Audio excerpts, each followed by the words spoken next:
Hello and welcome to Krishna coaching. मैं Sachin Goyal, director Krishna coaching, आपका स्वागत करता हूं इस सेशन में। और आज हमारा लास्ट लेक्चर है किस टॉपिक पर? The topic is legality of object and consideration.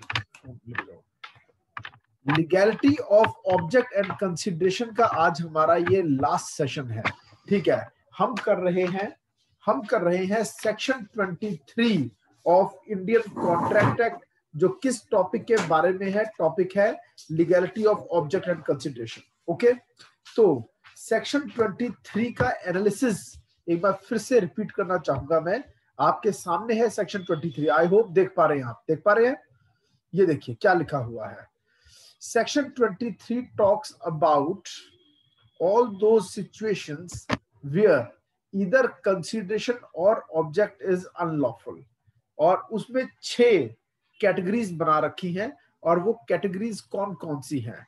Here are the categories। ये देखिए, सबसे पहले एक ऐसा एग्रीमेंट जो कुछ ऐसा करने के लिए which is forbidden by law, या फिर if allowed it will defeat the provisions of any, या फिर कोई फ्रॉड करने के लिए, या फिर किसी को कोई इंजरी कॉज करने के लिए, इधर टू पर्सन और प्रॉपर्टी, और या फिर कोर्ट उसको मानती है अपोज टू पब्लिक पॉलिसी, और लास्ट वन कोर्ट उसको मानती है इमोरल। तो ये हो गया 1 नंबर, 2 नंबर, 3 नंबर, 4 नंबर, ये हो गया 5 नंबर, और 6वां हो गया इमोरल।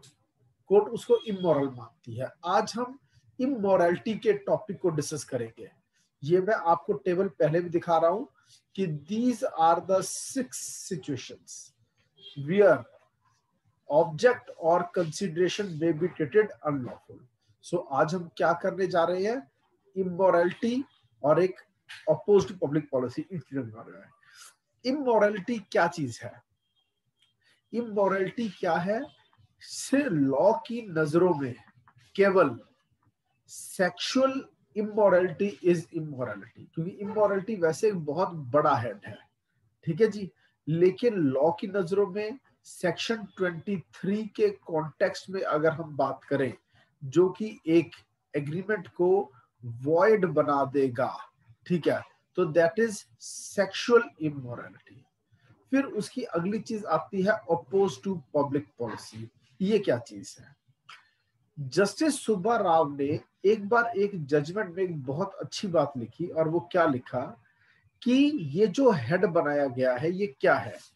बची हुई हर चीज को जिसमें इंक्लूड किया जाए वो ये ना बच जाएगा ही। इसलिए हमें समझना होगा कि पब्लिक पॉलिसी एक जंगली घोड़ा है, वाइल्ड हॉर्स, ठीक है। और अगर ओपन छोड़ दिया जाए कि कोर्ट किसी भी चीज को अपोज टू पब्लिक पॉलिसी मान ले, तो ये ठीक नहीं होगा। तो इस कारण से इसके ऊपर लिमिट्स लगानी होगी, इस घोड़े पर लगाम लगाने की जरूरत है। तो इस कारण से क्या किया गया, ठीक है, कुछ हेड्स क्रिएट किए गए कि अगर तो इन हेड्स में फॉल कर रहा है तो हम उसे अपोज टू पब्लिक पॉलिसी मानकर एग्रीमेंट को वॉइड डिक्लेयर करेंगे, नहीं तो नहीं करेंगे। अब ये देखिए, जस्टिस बोरो ने भी ये बात एक बार कही थी। क्या कहा था? Public policy is an unruly horse and when once you astride it you never know where it will carry you. Okay, कि पब्लिक पॉलिसी एक अनरूली हॉर्स है, ठीक है, और एक बार जो आप इस पर चढ़ गए तो आपको भी नहीं पता ये आपको कहां ले जाएगा। इस कारण से इस पर लगाम लगानी चाहिए, यानी कि लिमिट लगानी होगी इस टॉपिक के ऊपर। क्लियर?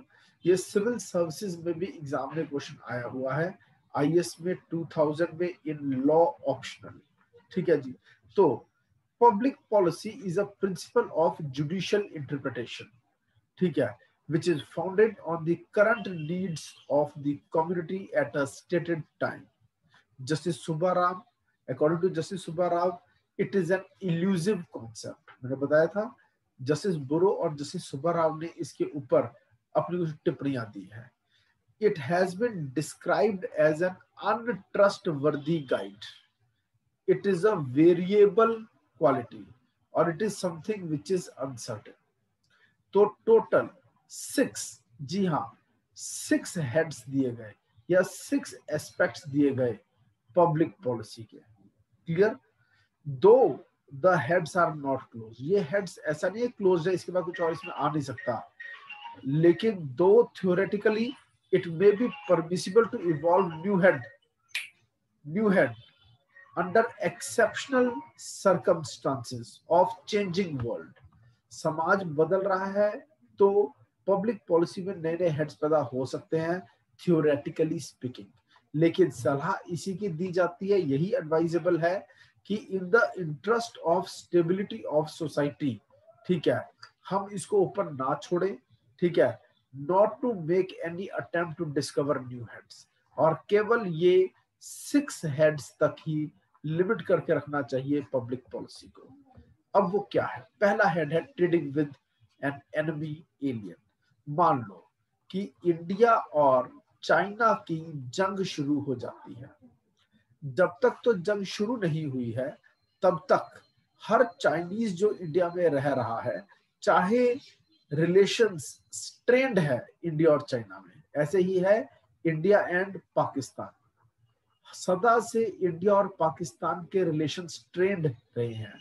पर जितने पाकिस्तानी इंडिया में घूम रहे हैं, जब तक पाकिस्तान से जंग शुरू नहीं होती तब तक वो एनिमी एलियंस नहीं है।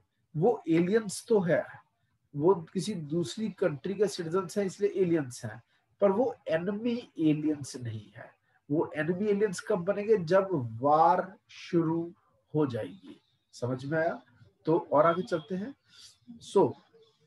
मैं ये कहना चाहता हूं कि जब तक वार शुरू नहीं हुई है तब तक एलियंस के साथ आप कॉन्ट्रैक्ट कर सकते हैं, एग्रीमेंट्स कर सकते हैं, पर जैसे ही वार लग जाती है तब उस कंट्री के सभी लोग आपके लिए क्या बन जाते हैं? Enemy aliens.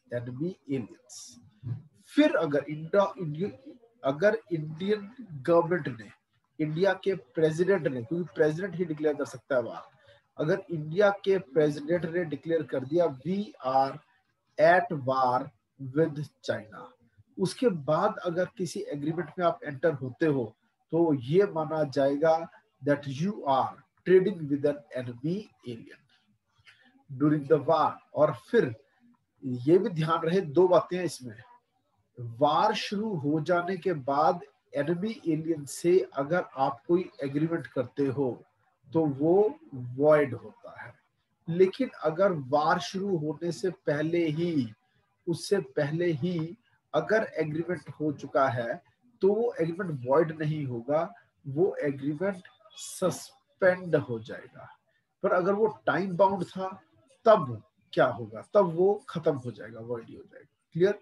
और वैसे जनरली वॉइड नहीं होता, सिर्फ सस्पेंड हो जाता है जब तक वार खत्म ना हो जाए तब तक के लिए। Okay, then during the war it is unlawful either to enter into such a contract or to perform a contract entered into before the war broke। वार शुरू होने से पहले हुए कॉन्ट्रैक्ट को एग्जीक्यूट नहीं किया जा सकता और वार शुरू होने के बाद नया कॉन्ट्रैक्ट हो नहीं सकता। और if some rights in respect of a contract have already accrued, then the outbreak of war does not put an end to those rights, but their enforcement is suspended। Clear? अगर अधिकार पहले ही पैदा हो गए तो बस आप उन अधिकारों को एनफोर्स नहीं कर सकते। Case Daimler company limited versus continental tyre and rubber company. Second, मैं बता रहा था 6 हेड्स हैं, तो सेकंड हेड कौन सा है? Trafficking in public offices.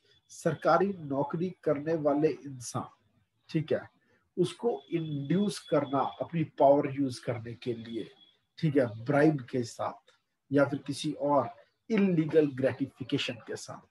An agreement by which it is intended to induce a public officer to act corruptly is contrary to public policy। Illegal काम करने के लिए कहना एक पब्लिक सर्वेंट को फॉर एनी इलीगल ग्रेटिफिकेशन, तो वो भी क्या होगा? Trafficking in public places. फिर आता है third point, interference with administration of justice. इसको हम एक नहीं बल्कि 2 हेड्स में स्टडी करते हैं। या तो ये हो सकता है interference with the course of justice, या ये हो सकता है एग्रीमेंट स्टिफलिंग प्रोसिक्यूशन। पहले हम बात करते हैं agreements interference with the course of justice के बारे में। Interference with the course of justice, ये देखिए an agreement,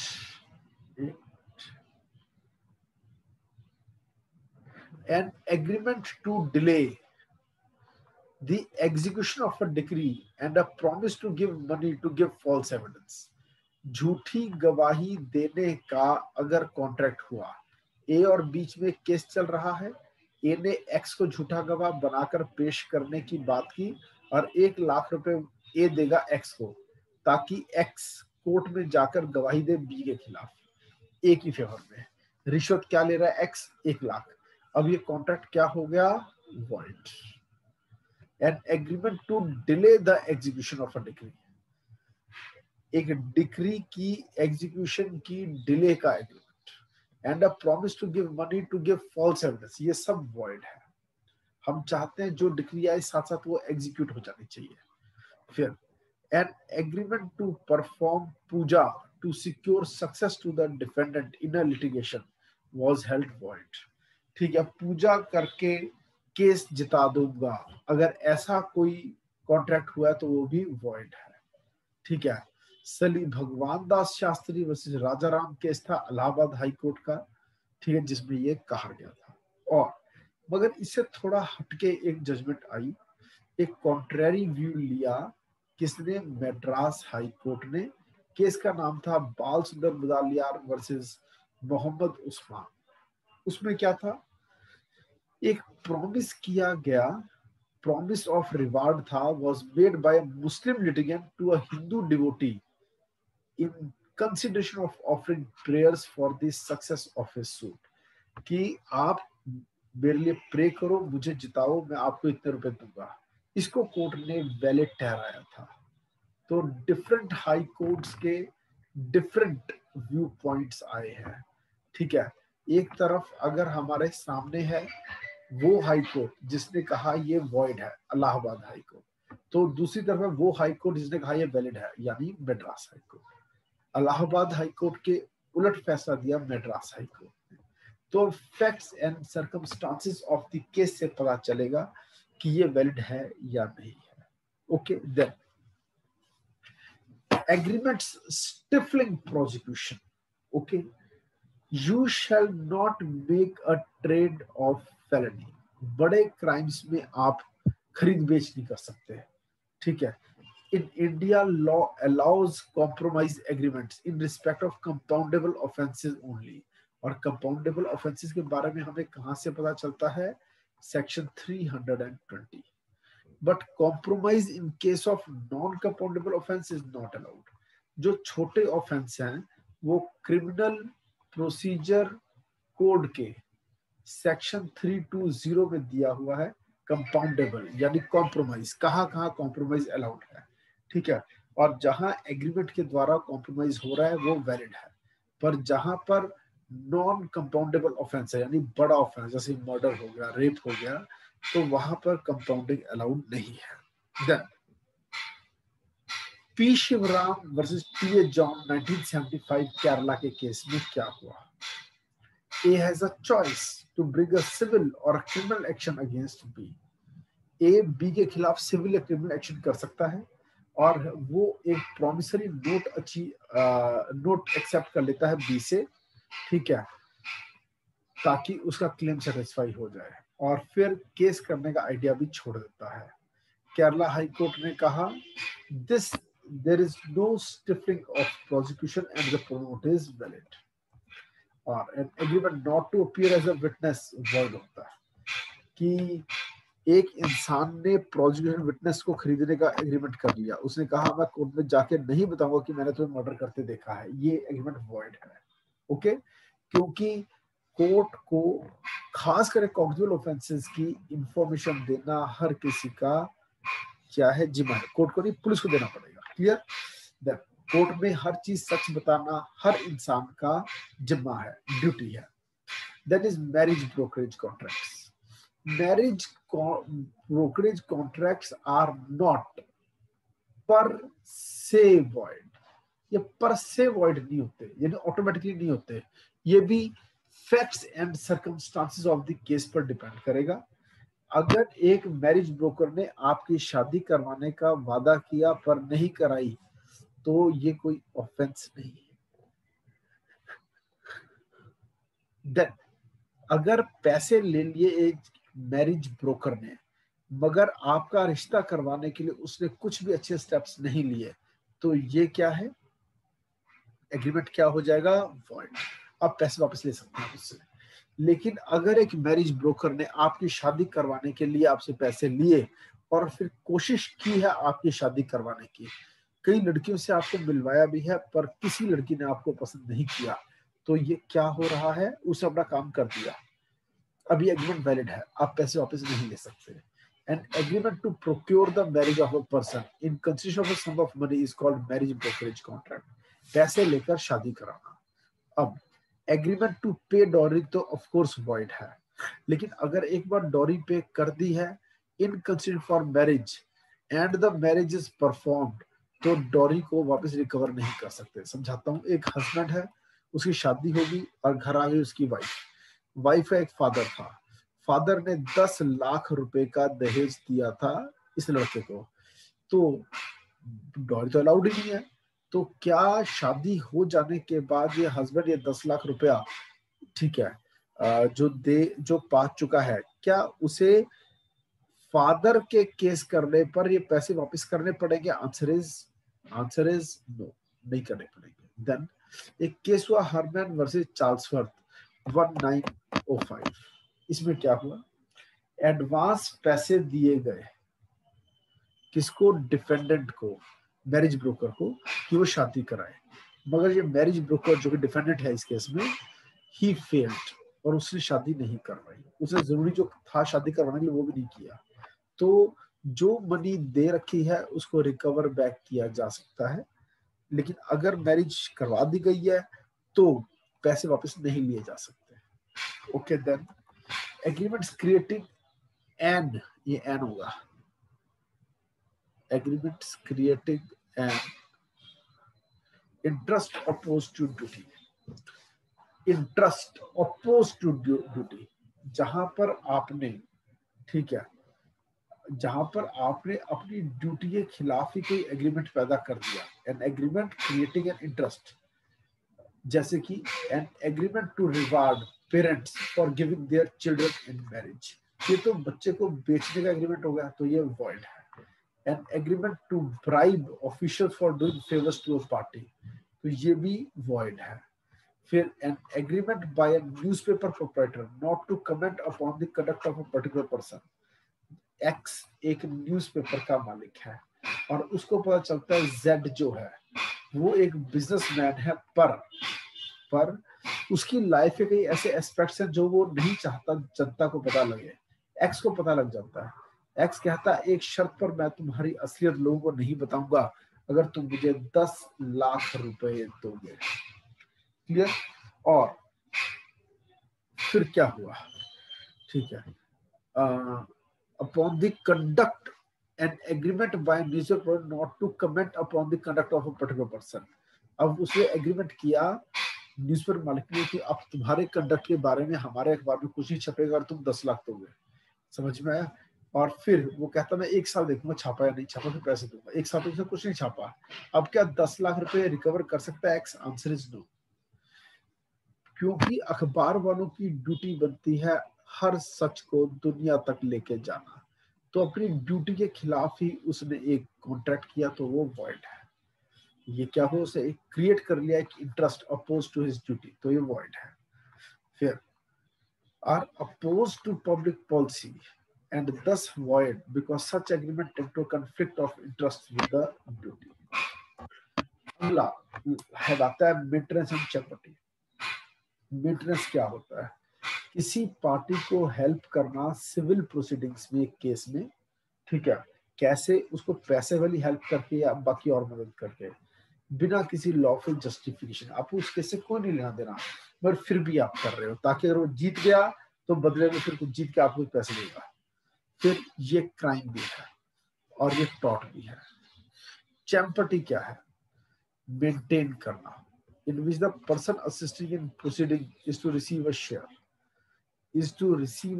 in the gain made in the proceedings made by him when the assistance is without justification, it is unlawful। जब आप किसी को कहते हैं कि आप दूसरे पर केस करें, केस करके जो पैसे जीतेंगे वो हम रेशो में बांट लेंगे, receive a share in the gain made in the proceeding, ठीक है। तो अगर इसकी कोई जस्टिफिकेशन नहीं है तो ये अनलॉफुल है। मगर इंग्लिश लॉ में ये English law of maintenance and champerty Bharat में एप्लीकेबल नहीं है। A Champertus agreement is not per se opposed to public policy and therefore void. It must be shown in addition that it is unconscionable and inequitable।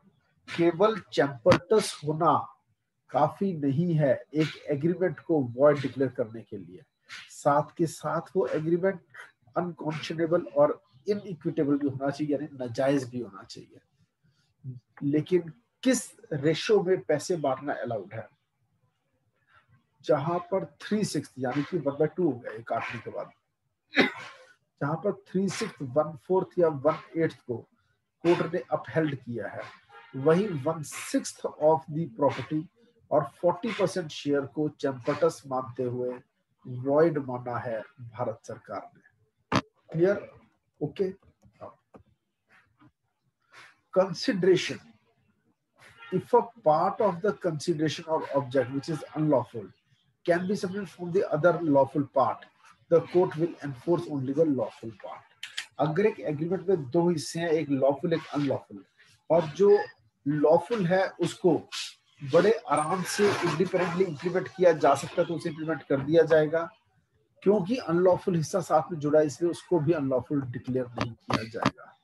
If no सच से अलग नहीं किया जा सकता तो पूरा पूरा एग्रीमेंट ही वॉइड हो जाएगा। Thus, due to partial illegality, अगर पार्शियल इलीगैलिटी है, one may avoid the whole agreement. ठीक है जी, क्या समझ में आएगा? सेक्शन 24 को पढ़ते हैं। ये देखिए आपके सामने आ रहा है section 24, agreement void if consider objects unlawful in part, कोई हिस्सा अनलॉफुल है। If any part of a single consideration for one or more objects or any one or any part of any of several considerations for a single object is unlawful, the agreement is void। Clear? और आगे चलते हैं हम, इसे example भी देख लेते हैं। ये देखो, A promises to superintend on behalf of B a legal manufacturer of indigo। ठीक है जी, A प्रॉमिस करता है कि बी के बिहाफ पर वो मैन्युफैक्चरिंग को सुपरिटेंड करेगा। And an illegal traffic in other articles, be promises to pay to A a salary of 10,000 rupees a year, the agreement is void। The object of A's promise and the consideration for B's promise being in part is unlawful। Clear? अब इसका क्या मतलब है? The agreement is void, the object of A's promise, clear, and the consideration for B's promise being in part unlawful। Clear? मैं इस session को यही and करूंगा और हमारा अगला जो टॉपिक होगा वो होगा void agreements, जो हम कल करेंगे। Any question, any query? अब मैं आपको थोड़ा सा स्केड्यूल डिस्कस करना चाहूंगा आप लोगों के साथ। ये देखिए हमारा फिक्स शेड्यूल क्या है।